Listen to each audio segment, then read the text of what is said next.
Devastation and destruction slam the South. At least 269 people are dead after the worst outbreak of tornadoes in nearly 40 years.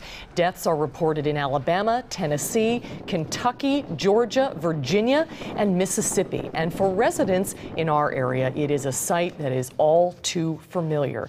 But even those who faced the Stoughton tornado of 2005 say yesterday's terror was much worse. Good evening, everyone. I'm Susan Simon. And I'm Eric Franke. Thanks for joining us. Our Andy Choi joins us with more on one community's perspective and its commitment to staying prepared. Andy. Susan and Eric, in many ways, several residents in the town of Dunn are extremely lucky. 2005's tornado just missed them. They're also lucky in the way in which the community dedicated itself to years of perseverance, all to keep residents safe.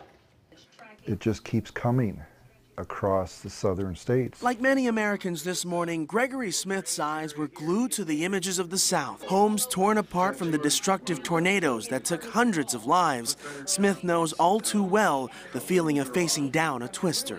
I actually watched the twister out my patio door across the street behind the trailer, across the street from me, along the edge of the woods. Smith recalls 2005 Stoughton tornado just missed the town of Dunn's Bayview Heights mobile home park, and luckily so, as Bayview Heights residents like Smith had no place to go for shelter. I was sitting here listening to this morning. I'm going, okay, sirens go off, grab the diaper bag, grab the baby, and go for the shelter. It took the town of Dunn years to push enough funding through to build this tornado shelter sitting along the edge of the community. Pretty huge, really, because we've had tornadoes going, over by the town of Dunn there, and we've had them on the other side of Stoughton. The $600,000 shelter can house everyone in the Bayview Heights community, as well as other motorists with nowhere else to go in the event of severe weather. Gives them peace of mind.